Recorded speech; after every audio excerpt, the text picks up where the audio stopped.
Hello friends, let's solve some recent year CET question. This was asked in 2019 CET paper. Simple है, concepts काफ़ी easy है. Let's understand first couple of concepts which we will be using in to solve this question.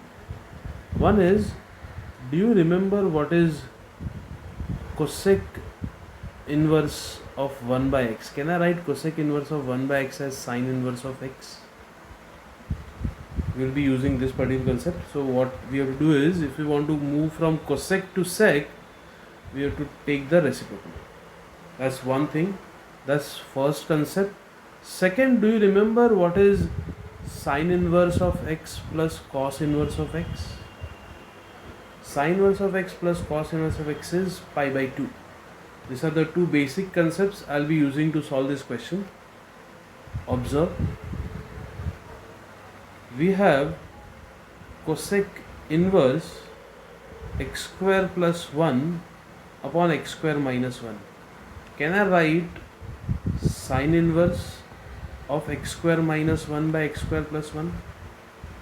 So what will happen in my question now? Observe, my question now is why instead of cosec inverse I'll be writing sine inverse x square minus 1 upon x square plus 1 plus, if you observe here, the second part is cos inverse of the same thing, cos inverse of x square minus 1 by x square plus 1.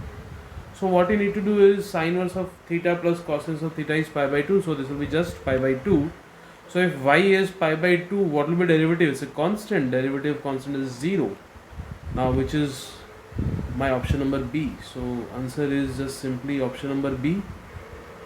We get the answer. Okay. So this was your first question. Question number 2 is this.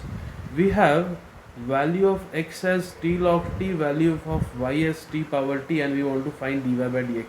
I'll be using one very important concept of log to solve this question. By using that concept, you can solve the question quickly. So if you remember, if we have log a to the base b equal to x, we can definitely write a as b power x, right? This goes that side, so we get b power x. This will be the concept I will be using. So suppose if we have, while solving, suppose if we get log t to the power t to the base e is equal to x, can we write next step में t to the power t as just e power x? Okay, so I'll be using this kind of concepts to solve the next question.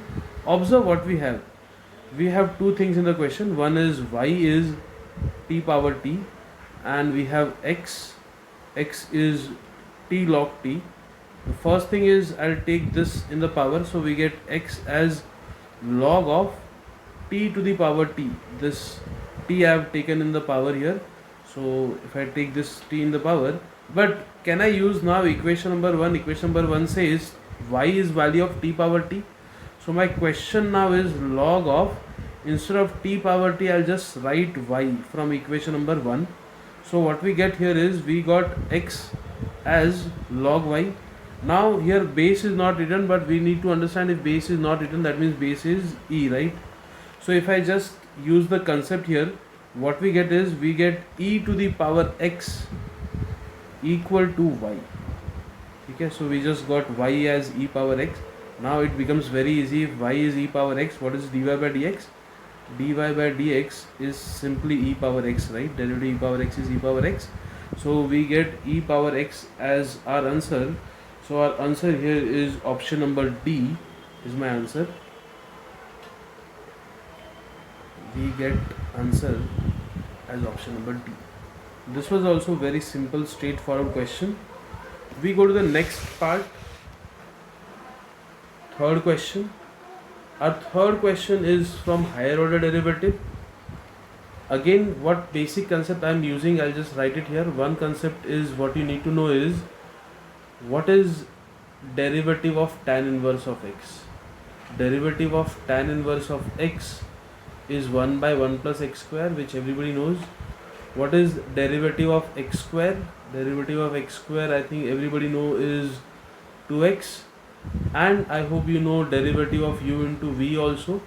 What will be the derivative of u into v? Derivative of u is u, key as it is, derivative of v, then keep v as it is and take derivative of u. So I'll be using mixture of these concepts to solve the next question, and let us start.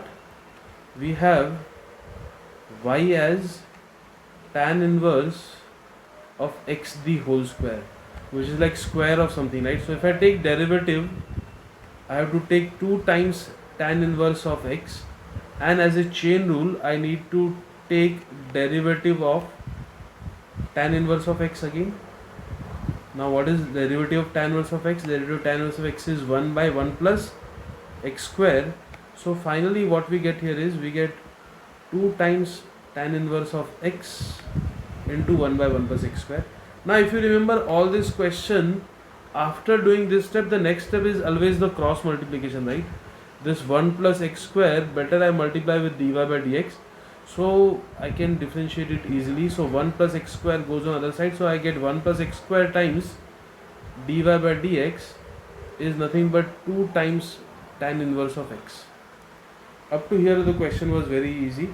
Now I just differentiate again, but while differentiate again with respect to x, I need to take care of u into v. 1 plus x square I treat as u, dy by dx I treat as v, and now we differentiate. So what we get is, first let me keep 1 plus x square as it is, derivative of dy by dx, second time we are taking derivative, so we will be writing d2y upon dx square.